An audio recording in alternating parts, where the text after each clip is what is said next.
Okay, welcome everyone. Parsha to Shavua. This week we're learning Parsha Beshalach, found on Be There Israel and the Or Chadash website and blog. Please tell your friends.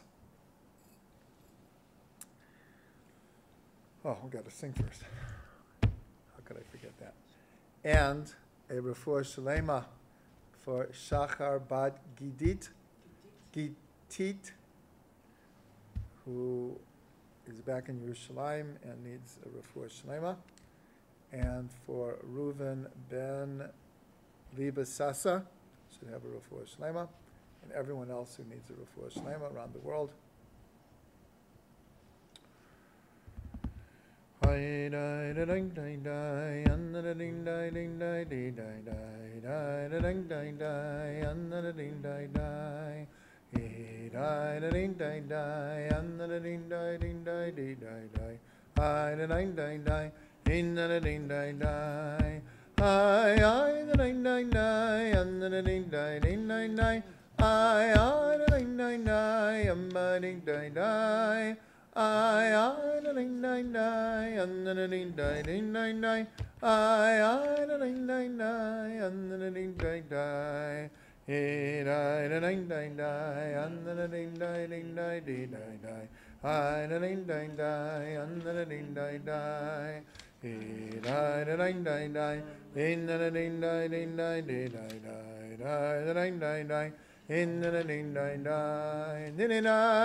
So I was just thinking, it's a very good thing that we're singing, because this parsha is the Song of the Sea, and it's even called Shabbat Shirah, the Shabbos of song. So it's actually even more important that we sing, because you can't learn everything of every parsha. And one of the things we're not going to touch on tonight is actually the song. So it's a good thing we sang. So at least we get a taste of the Song of the Sea. Okay, so what I thought to do tonight is something a little bit different than what we've been doing. But for those who have the Or Chadash commentary on the Chumash, called Orchard of Delight. So the whole book is based on the Pardes system of learning. Pshat, Remez, Drush, and Sod. Pshat, the simple, literal, historical storyline. The Remez, the hinted to or alluded to meaning. The Drush, the allegorical, metaphorical parable of the Torah. And the Samach Sod, the secret, mystical, Kabbalistic meaning of the text. And the whole text is, the whole book is based on this system, though we don't employ it in an organized manner every Parsha. In other words, every Parsha we touch on Pshat, Remez, Drush, and so, but not necessarily in an organized manner, though we do that. So tonight, in preparing for the class, a number of different, very systematic ways of learning the Parsha just jumped out at me. And many of these ideas are included in the book, but not necessarily in an organized manner. So I'm going to go through 4 different parts of the Parsha and learn them very systematically. Pshat, Remez, Drush, and Sod. So we're going to start with the second verse in the Parsha, which is chapter 13, verse 18, Yud Gimel, Yud Chet. So the first verse says that when Paro sent the people, God directed them towards the land of the Philistines because it was close. And, he did not direct them towards the land of the Philistines, even though it was close, because God said that they will perhaps see war and want to go back to Egypt. Then the next verse says, V'yisev Elokim et ha'am derech hamidbar Yam Suf. So God turned the people the way of the Sea of Reeds, commonly called the Red Sea. But the real translation, for those who know Hebrew, Yam Suf means not Red Sea, but Reed Sea, because a Suf are reeds. So it's called the Reed Sea. And this is the word I want to get to. V'chamushim alu b'nei Yisrael meretz Mitzrayim. And the children of Israel came up armed from the land of Egypt. When you look in any translation, that will be the translation that you'll find. It says chamushim. And that's the first thing Rashi says. Rashi says it means armed. They came up with weapons. But then, so that's the simple pshat. The simple pshat is they're leaving Egypt, going into the really wild desert, and they came up with arms. So before we see the second thing Rashi says, we can understand this on a different level, because in a number of verses, it says now we're in chapter 14, verse 8. So it says, V'yechazek Hashem et leiv Paro, melech Mitzrayim, and God hardened the heart of Paro, the king of Egypt, V'yirdof achrei b'nei Yisrael, and he pursued b'nei Yisrael, u'b'nei Yisrael yotzim biyad Ramah, and Israel came out with an upraised arm. Now the question is, what does it mean, an upraised arm?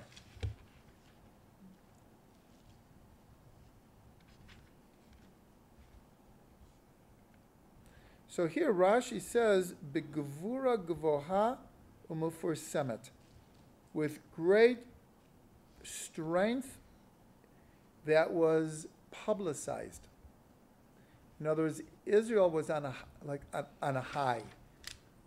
10 plagues later, and after the last really decimation of Egypt, the killing of the firstborn, so word began to travel. And so Israel came out, but Yad Ramah, with an upraised arm, means we can almost say on a high note, it came out on top of the world. So this is a remez to what also it means they came out armed. Because here it says they came out with a upraised arm, but that upraised arm does not necessarily mean armed. In other words, we can arm ourselves spiritually. We can arm ourselves with a positive attitude. We can arm ourselves with faith. So the simple text is we came out with physical arms.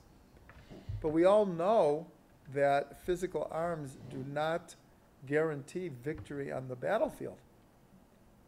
There's a lot more to what goes into a victory on a battlefield. And here they came out with like an upraised spirit. They were like flying. So that's the remez. That there's physical arms and there's spiritual arms. And then Rashi brings a very, very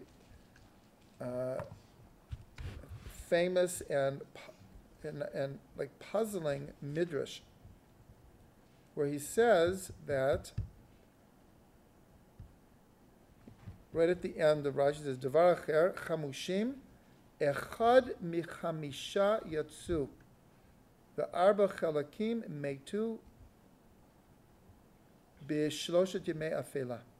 So he brings a midrash that says that chamushim, what is the root of chamushim? Chamesh. Chamesh means 5. So Rashi says Israel came out 1 out of 5. Wow. The other 4/5 died in the 3 days of the plague of darkness.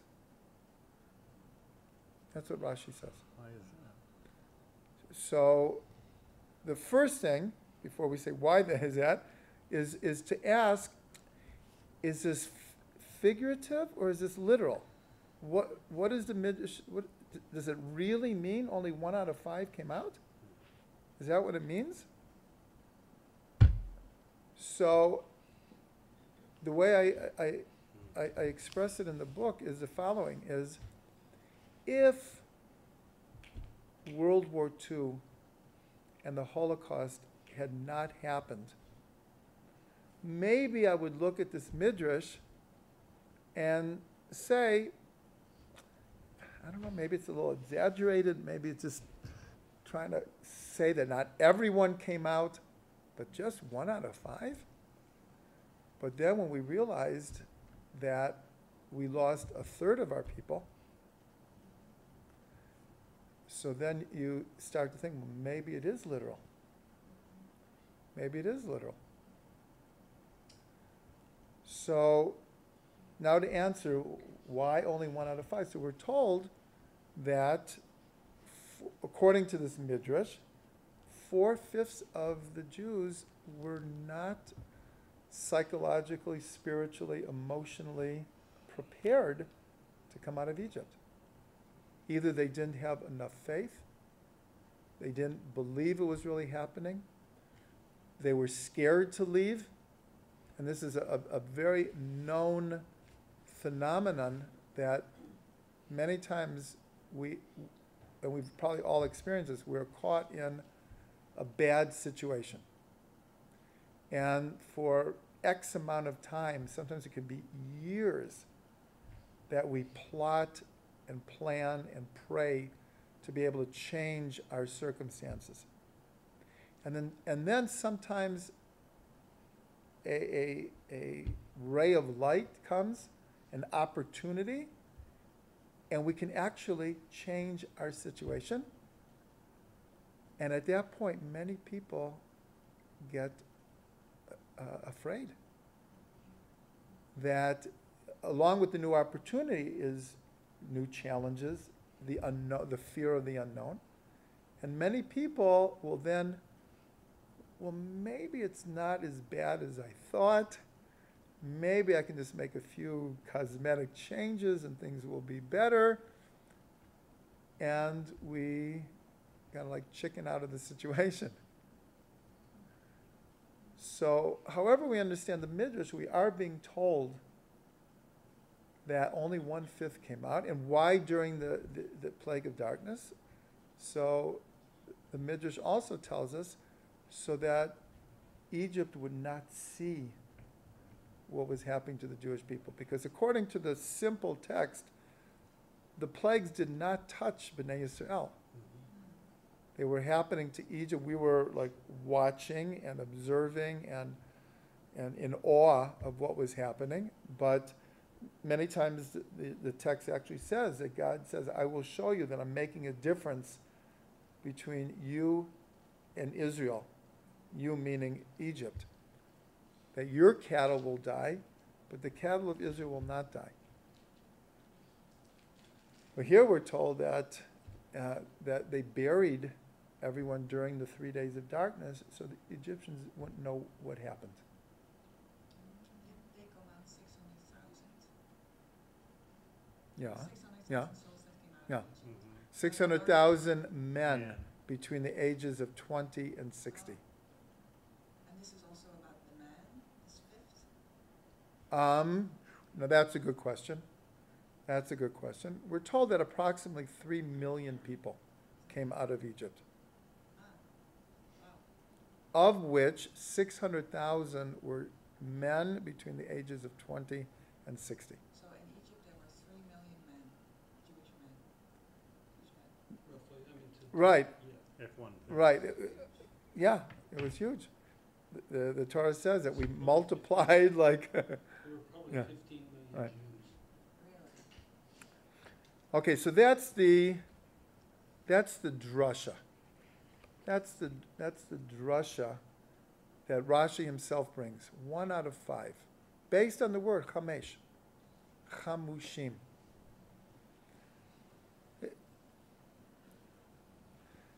Now, what's the sod? What's the deeper understanding?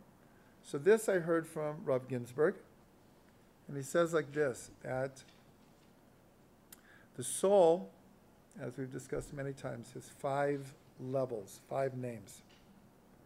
I'm not going to go through them all now, but in any depth, but the nefesh, called the animal soul, the ruach, the emotional component of a human being, the neshama, the intellect, the chaya, the bridge between the conscious and the supraconscious, and the yechidah, the unique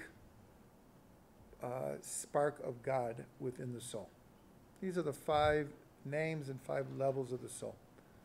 So Rav Ginsburg explains, according to Chassidut, that something also that we've mentioned week after week is that the story of going down into Egypt and coming out of Egypt is a parable of each individual soul as it comes down from the heavenly abode into a meitzar.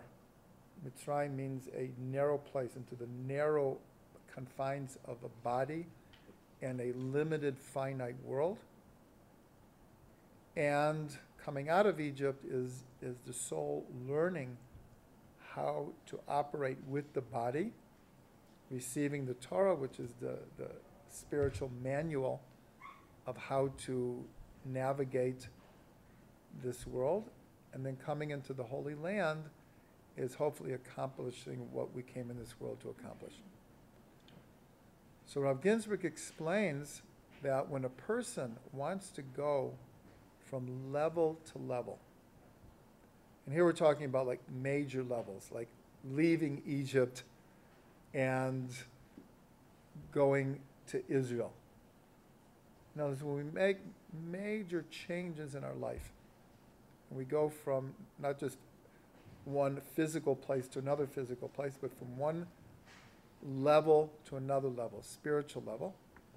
So he explains that what this is the yechidah in the soul being revealed, meaning the spark of God is being like activated in order for us to make this quantum leap from level to level. So he explains, according to the Midrash, says in order to do that, you have to experience, in a sense, an ego death of the first 4 levels in order to propel the 5th level to be able to make that quantum leap. And then once the quantum leap is made, then in a sense, it can reincorporate the other 4 lower levels of the soul. So he said that's what the Midrash means on a personal, spiritual level. That only 1 out of 5 came out of Egypt. The other 4 had to experience an ego death in order to be able to come out of Egypt. And I remember when I learned this, and it rang so true. It just rang so, again, we're not talking about small changes in our lives, small adjustments. We're talking about when we make major changes, there has to be a certain, what we'll call ego death or nullification of the ego in order to let that most inner potential, the yechidah, the ability to make that change, make that transition. This is it's a very deep concept, but also very practical. That, in other words, to prepare ourselves to make changes like this, we have to be prepared also for the inner turmoil that comes with it. But because even though Israel was, in a sense, observing the 10 plagues, it was still an awe-inspiring experience to be in that position. Last week, we learned that when, in a sense, we kept the first Seder as the firstborn were being killed. So it says that you would eat the matzah and the morah and the korban pesach with your loins girded. Today, we sit back, we lean, we tell the story, relax. But they, says, they were like girding themselves, because if you can imagine the energy that's happening all around them. It wasn't that they were oblivious to it or they were unaffected by it.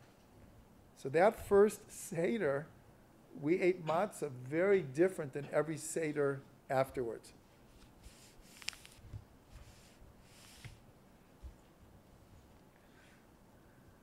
Welcome. And welcome to you also. Okay, so for those who just came in, what we're doing is we're going through 4 different ideas in this week's Parsha and analyzing them according to the Pardes system of learning. Pshat, Remez, Drush, and Sod. Okay, so I have to say, unfortunately, whenever we're going to skip over the whole Song of the Sea and crossing the sea, but obviously that's a big part of this week's Parsha. And we're going to go to what happens right after we cross the sea. So you can go to chapter 15. Pasuk 22. Perak Tet Vav, Pasuk Chaf Bet. 380 in the Art Scroll. Okay, so we've crossed the sea, miracles, we sang, the women sang, and then it says, V'yisa Moshe et Yisrael miyam suf, v'yetzu el midbar shur. And Moshe led the people, caused them to travel from the Reed Sea, and they went out into the desert of Shur. V'yelchu shlosha yamim b'midbar v'lo matzu mayim. And they went 3 days in the desert, and they did not find water. And then it says, Vayavohu Marata, and they came to a place called Mara. V'lo yachlu lishtot mayim, and they were not able to drink the water. They finally found water, but they couldn't drink it. Mimara ki marimhem, because the waters were wait, let me just say this again. V'lo yachlu lishtot mayim mimara. They weren't able to drink the waters because of the bitterness, because they were bitter. Al kain karash shema Mara, and therefore they called the place Mara, bitterness. So we're going to analyze it according to Pardes. So the simple, I'm going to continue. And the people complained, we have nothing to drink. And Moshe cries out to God. And it says, and God showed him a tree, and he threw the tree in the water and sweetened the waters.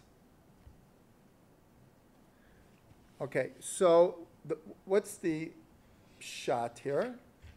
The simple understanding is, if anyone's ever been in the desert without water, I don't think we would go 3 days before we started complaining, maybe 3 hours. I mean, if you can imagine this is April in the Sinai Desert. Well, April in the Sinai Desert is probably in the 80s or 90s. 3 days without water? So the people complained. And here, many times we complained in the desert, and Moshe got very upset. God got very upset. Here, it doesn't say that they got upset, because it's explained like it's natural for people to cry out, we have no water. So the simple understanding is they finally came to bitter water. They couldn't drink it. God shows Moshe a tree. He throws it in, and the waters are sweetened. So here, that's just a simple storyline. But we can also see that there must have been something about this tree that on a physical level sweetened the waters. And here, this is a hint to the whole type of maybe what's called alternative medicine, where we take from the natural world and we heal. So here, God didn't show him some antibiotics. He showed him something from nature. And this tree had the power to sweeten the waters. When it gets down to it, most medicines in the world are simply synthetic copies of what there is in nature. In other words, nature contains all of the healing components that we need. So this is just like pshat. This is a simple understanding of what happened here. On the remez, what's hinted to? So there's a saying by the sages, Ein mayim ela Torah. There's no water other than Torah. Meaning, any time water is mentioned in the Torah, it's an allusion, to Torah itself. Why is Torah compared to water? Because just like we can't live without water, can't live without Torah. That's what the sages wanted to tell us. So, Ein mayim ela Torah. So the remez here is, what the sages said, what does it mean they went 3 days in the desert without water? They went 3 days without learning Torah. Why? So some say because they were still blown away from the miracles that just happened at the sea. Others on a little bit more mundane, crass level is that when the Egyptians died in the sea, So there was all this booty that washed up to shore. And Israel received all of the booty. And so for 3 days, we were thinking a very practical, like how much did I profit here? So they didn't learn Torah. But the sages say that that's what it means. They went 3 days without Torah. Now, to show you that it's more that it's more than just like a metaphor, we get a halacha from this. This is the source of not allowing 3 days to go by without reading publicly from the Torah. That's why it was instituted that we read Torah every Monday and Thursday and Shabbos. So more than 3 days never go by without us publicly learning Torah. It's learned from this. So this is the remez. The drush is, I learned this from the Baal Shem Tov. I'm not sure if he's the only one who said this, but the Baal Shem said this. So when you go back, so it says that they couldn't drink from the waters. So the literal translation is they couldn't drink from the waters of Mara because they were bitter. So most people translated they couldn't drink from the waters of Mara because the water was bitter. So the Baal Shem said, no. He was reading it the Pshat. It's a drasha, but he was reading the Pshat. They couldn't drink from the waters of Mara because the people were bitter. It's not that the water was bitter, but because the people were bitter, the water tasted bitter. Why were they bitter? Because they weren't learning Torah. They were involved with the booty. So this is like an amazing explanation. In other words, when we are bitter, so we look at the world and everything is bitter. Everything tastes bitter. When we're depressed, everything depresses us. When we're joyous, then the whole world is singing. That's what the Baal Shem was teaching here. Because the people were bitter, the water tasted bitter. So like an amazing teaching. And what's the sod? What's the deeper secret here?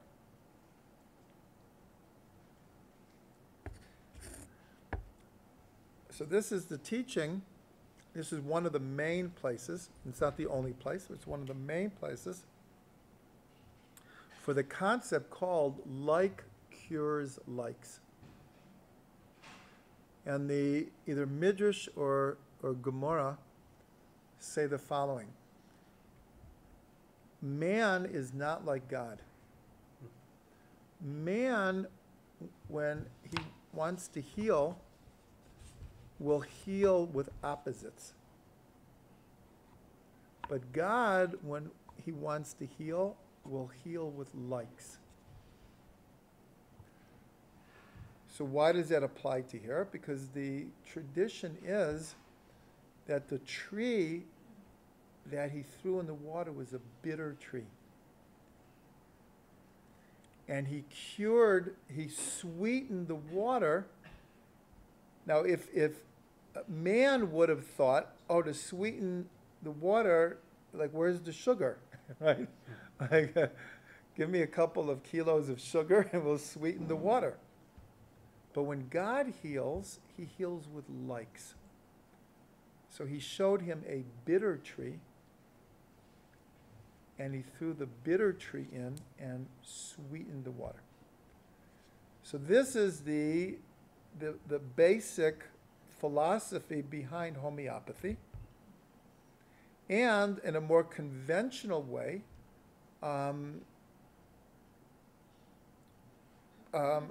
vaccines. Because what is a vaccine? A vaccine is basically a person, let's say it's a smallpox vaccine. A person is given a very small amount of, it's unbelievable, but smallpox. But it's enough to set off the immune system to fight it, but it's not enough to actually get the smallpox, chas v'shalom. That is the whole basics of vaccines. Vaccines, over the last 50 years, have saved hundreds of millions of people's lives. Hundreds of millions, maybe more. Maybe more. For those of the age, I'll never forget when the polio vaccine came out, and they were distributed for free at all the schools, and on Sundays, there was a series of Sundays, people used to stand around the block because 50 years ago, polio was still a major disease in America. What? Sugar. So this is basically likes cure likes, but it's counterintuitive. Like, who in the world would think that you will cure smallpox by giving a person a little bit of smallpox? It's like, it's counterintuitive. It like flies in the face of logic. But it's a divine way of healing. So that's like the secret understanding of what's happening here. I didn't mention, and I can't not mention this, but it's also explained that it doesn't say that God showed him a branch. It says he showed him a tree. So we're told it's Eitz Achayim. It's the tree of life. And what is the Torah called? Eitz Chaim Hi. It's called the tree of life. So again, why was the water bitter? Because he hadn't learned Torah. So what was the antidote?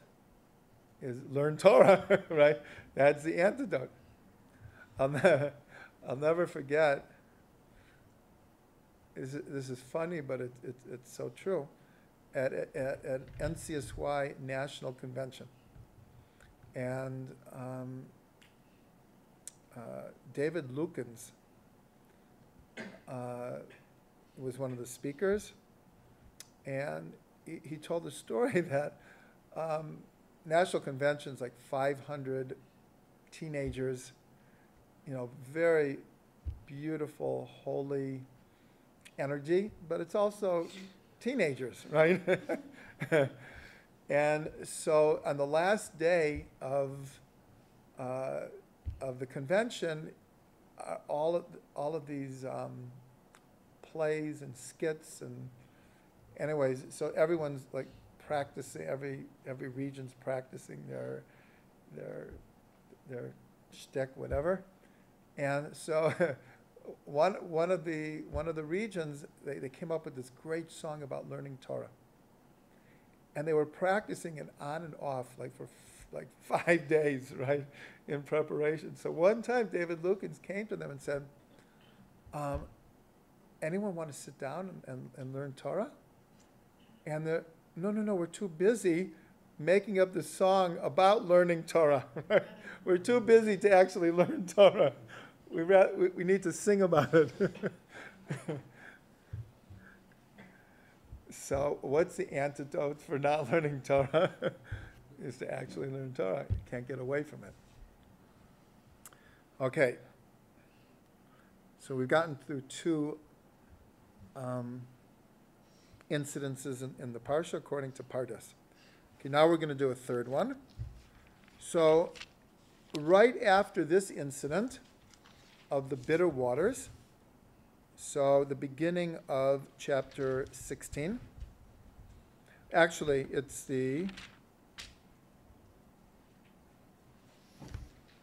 It's actually the end of the previous chapter 15, Chav Zayin, the 27th verse, page 382 in the Art Scroll. Pasuk Chav Zayin.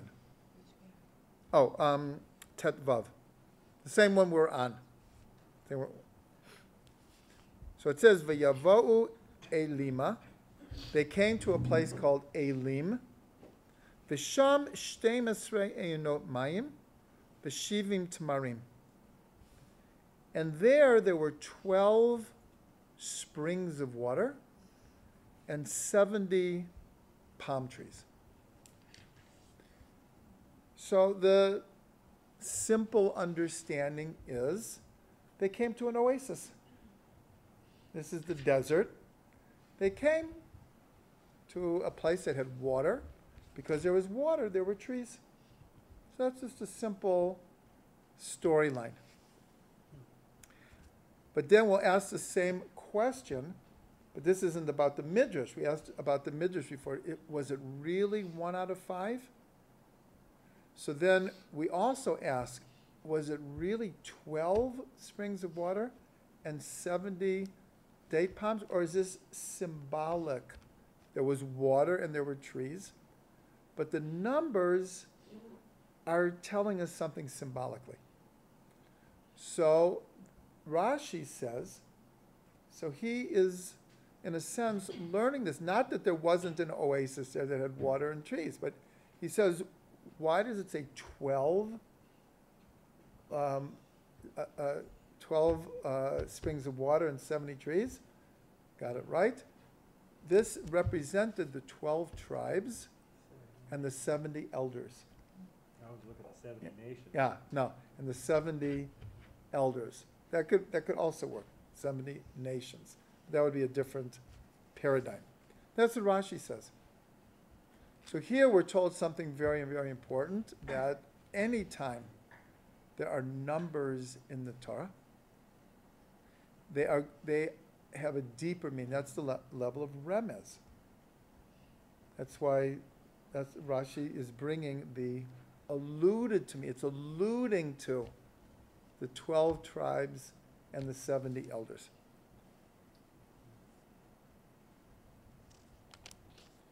Okay, so what's the drasha? What's the significance of 12 and 70? So here, we'll start with the 70. Remember, we're coming from Mara, and the whole thing was about, we went 3 days without Torah. God threw the eights Chaim, the Torah. So the next place we come to has 70 date palms, and we're told there are 70 faces to the Torah.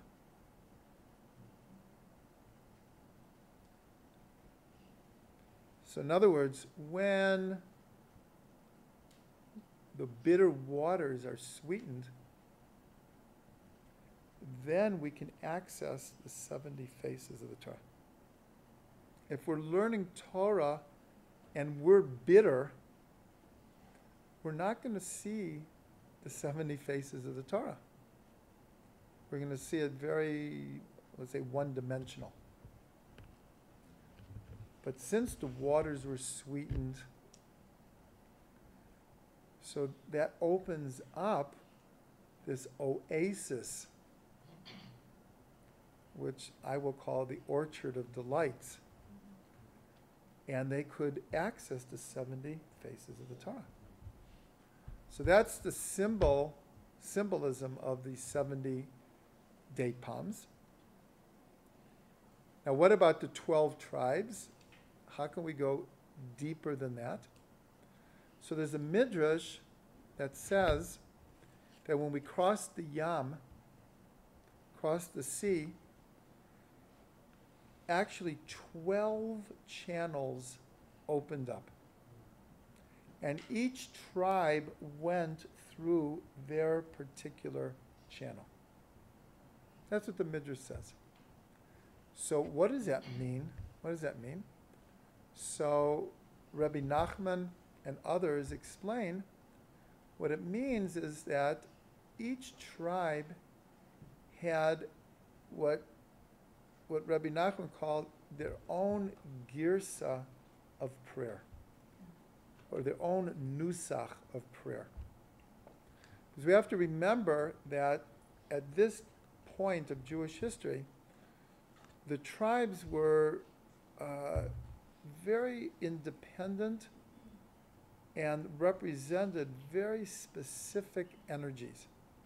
That's why when we camped in the desert, each tribe had their own direction, their own camp, their own flag, their own color. They had their own stone on the breastplate. That each tribe was very independent. What it reminds me of, what's reminiscent that we could relate to, is when the 13 colonies of the United States decided to make a federation.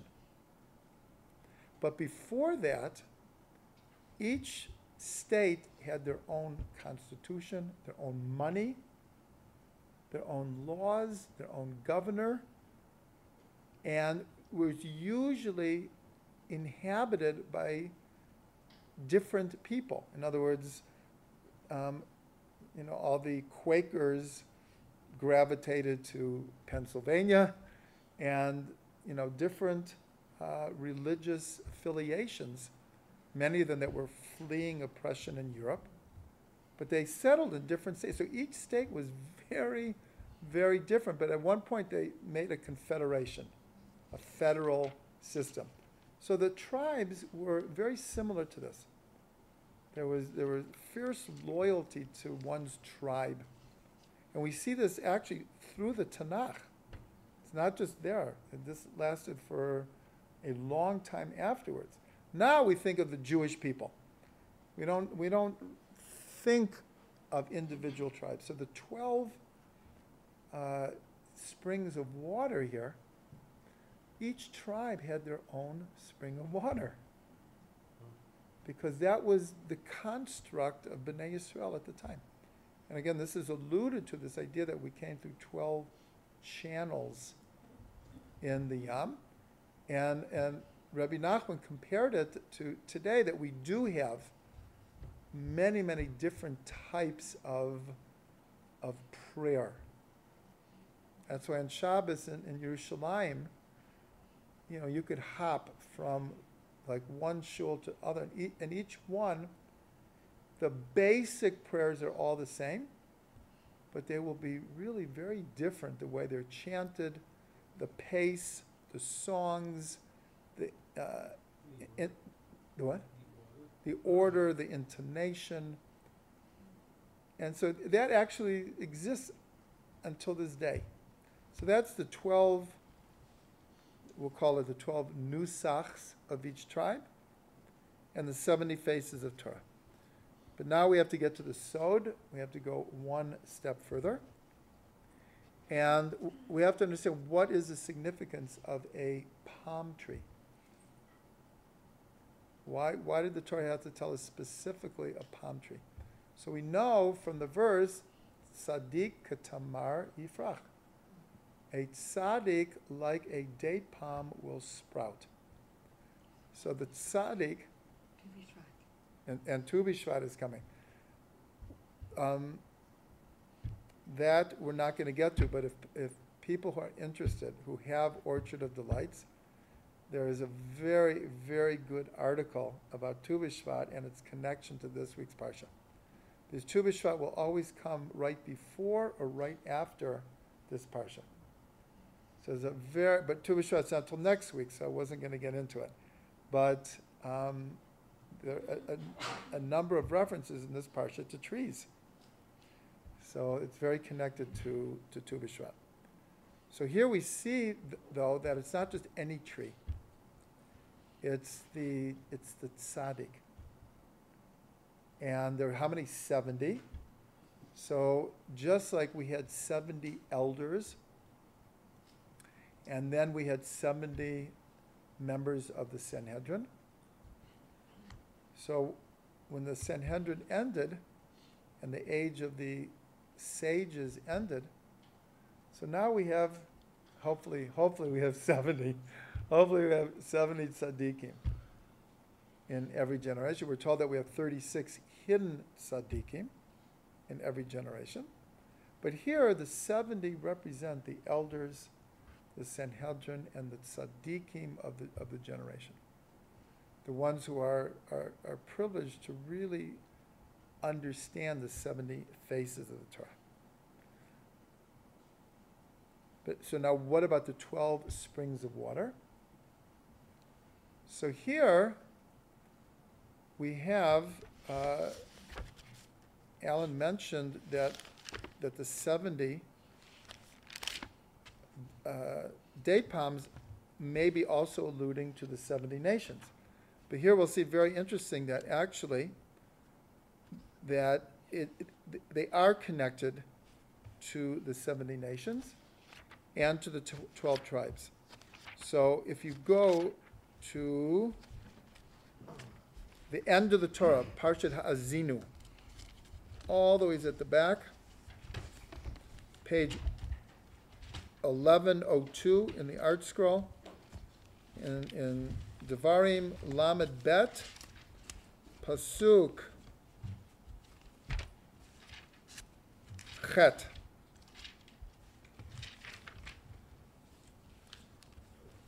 Again, 1102, second line from the top. So it says, B'hanchel elyon goyim, b'hifrido b'nei adam. So it says, and when God on high gave an inheritance to the nations, and he separated humanity, Yatsev gvulot amim lemispar b'nei Yisrael. He established their borders according to the number of b'nei Yisrael. Futuristic. Yeah. Well, here, the question is, wait a minute. It's clear what's being hinted to here are the 70 nations. But they came before the 70 souls of Yaakov went down to Egypt. So how can the text say that the 70 nations were given their portions according to the 70 archetype souls of Israel? So the answer is, that's given, is futuristic. In other words, what it means is God, of course, as the author of the Torah, knows everything beforehand. And so when the 70 nations, who are they? These are the 70 sons and grandsons and great-great-grandsons that come from Noah. And the 3 sons of Noah, that's who the 70 are, as explained in Parsha Breshit. But God saw in the future that there would be 70 archetypal souls that went down to Egypt. Therefore, God established the nations according to those 70. So that's why here, when you have the 12 springs of water and the 70 date palms, so this is alluding to that the nations of the world are, in a sense, included and find their portion according to the number of Bnei Yisrael, as it says in Ha'azinu. Okay, we'll hold our questions until the end because we don't have that much longer. Okay, so we have one more, the manna. One more incident that we will look at according to Pshat, Remez, Drush, and Sod. And this occurs right after they have come to this place with the 12 springs of water and the 70 trees. Then it says that in the 15th day, in the 15th day of the second month, they complained to Moshe, what are we going to eat? And Rashi explains that they had brought provisions. They brought 60 meals.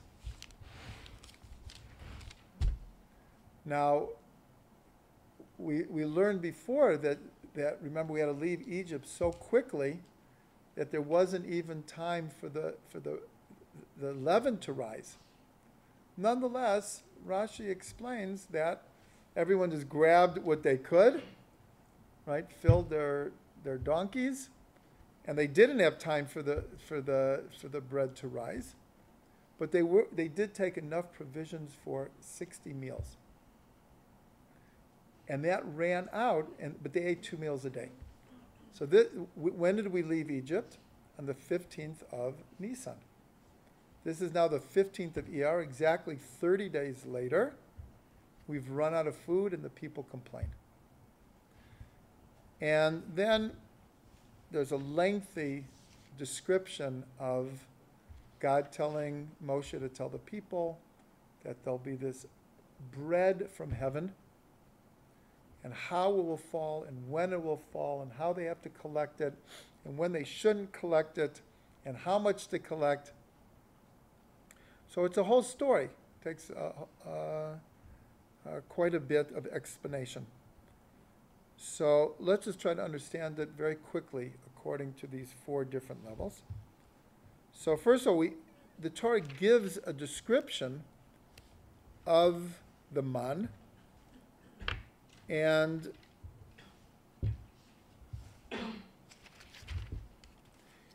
the description is very ethereal. Is that a layer of dew, what appeared to be dew, would ascend, and on the surface of the desert there was a thin, here it says, like frosty substance called man. So the simple understanding is, and it's not so obviously not so simple, bread from heaven, and that's exactly what the Torah calls it. Right, and frosty, right, frosty in the desert. But it's but it's literally in pasuk Daled, pasuk Tet Zayin, it's called lechem mina shemayim, bread from heaven. So people conjecture, what bracha did they say on it? See, on bread we say motzi lechem min haaretz. So people conjecture, did they say hamotzi lechem min hashemayim on man? I don't know if I've never heard a definitive answer to that, but it's a question. It's a question. Okay, so a remez here, an allusion here is what it says in the Midrash. What did the man taste like? What? It's anything you want it to. I'm sorry? It's anything you want it to taste like. Exactly. The Midrash says, whatever you wanted it to taste like, that's what it tasted like.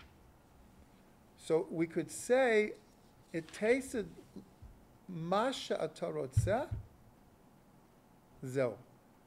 What you wanted it to taste like, that's what it tasted like.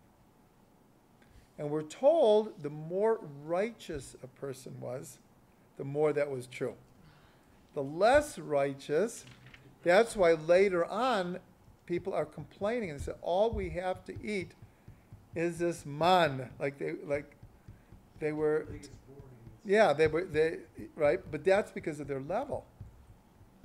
And there's a famous story of from Rabbi Nachman of the fixer, and there's another one, the simple man and the complicated man, and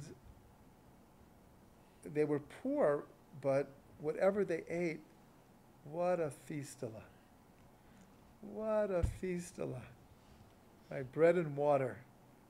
Wow, what a feast. Because it tastes what you want it to taste like. So that, you'll see in a second, that leads into the drasha. And the drasha is actually in the Torah itself.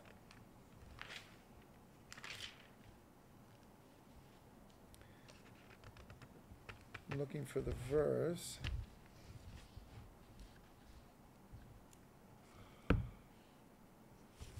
Where, well, just to save time, so it says that the people called it man because they didn't know mahu. So this is very interesting. The Torah itself is like giving a drasha. Now, what is this compared to? Throughout the Talmud, a device that is used very frequently when the sages wanted to make an allegory, a parable, a metaphor. So they would take a word and they would say, don't read it this way, rather read it this way. And they would read it different. It was very close. It was like a pun. They were like puns. But they were used to bring out a deeper meaning. So they said, don't read it like it appears to be read. Let's read it differently to extract a deeper meaning. So in a sense, that's exactly what the text is saying. The people called it man because they didn't know mahu. They didn't know what it was. So what is the known? What? What is the known? Again, don't read it ma, read it man. It's like a pun. It's like a pun. That's all the sages, and they would read the word differently. They would add a letter, or they would make it plural, or they would leave out a letter. And so you're not reading it the same way. You say, wait a minute, that's not what the word says. But that's a device they use for a drasha, because it was close to it. So here it says they called it man because they didn't know mahu, what it was. They could have called it ma, right? And for all generations we would have called it ma. Is it related to manach? No, that's the next. That's the sod. That's the next thing. And the next thing is when they're complaining. If you look at pasuk Tet Zayin, and again you'll see it in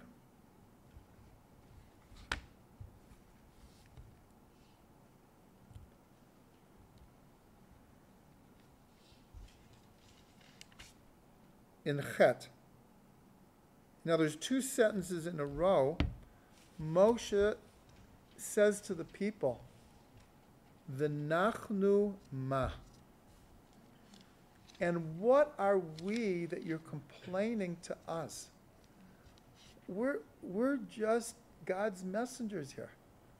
Why are you complaining to us that you have no food? Talk to God. Like we're not magic chefs here. We're trying to do God's will. We're God's messenger. So, in other words, we're like invisible here. V'nachnu ma. And what are we that you're complaining against us? We're nothing.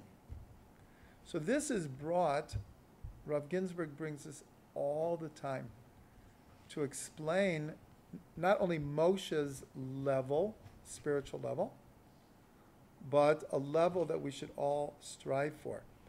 Because later when it says that Moshe was the most humble person on the face of the earth, so the verse that expresses it more than anything is right here.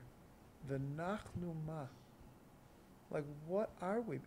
And Moshe wasn't it wasn't like, he wasn't asking a question, he was saying a statement. V'nachnu ma. We're nothing. We're a flaky substance. What? We're a flaky Yeah, right. We're like the man that is like ethereal. We're in a state of self-nullification. These are the words that are used to express what's called self-nullification. In Hebrew, bitul. Bitul. Tremendous humbleness. So, we're told that of the three siblings, Moshe, Aaron, and Miriam, each one relates to three gifts in the desert. What's called the well of water. We've run into water 2 times already here, and we crossed the Yam 3 times. There's a lot of water. The well of water that accompanied us in the desert, we're told, is on the merit of Miriam. Because in Miriam's name is actually of Yam, sea. Mar, bitter. But when you switch around Mar, you have Ram, elevated. So the water in the desert was on the merit of Miriam. The cloud of glory in the desert was on the merit of Aharon, because the Kohanim represented the glory in their clothes. It was the kavod, ananei kavod, the clouds of glory. So this is represented by the station of Aaron being the high priest and having this position of representing God's glory. And the man was on the merit of Moshe. And on what merit? Because he was Nachnu Ma. He was on the level of what are we? We're nothing. So on that merit, we receive the man in the desert. That's the sod. That's the deeper mystical understanding of the connection of Moshe and man. Okay, so we'll end with a bracha.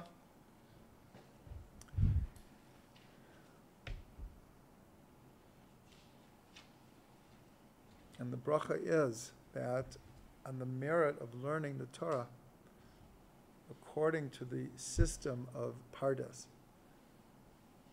of seeing that the Torah has level after level after level, deeper and deeper, more and more profound.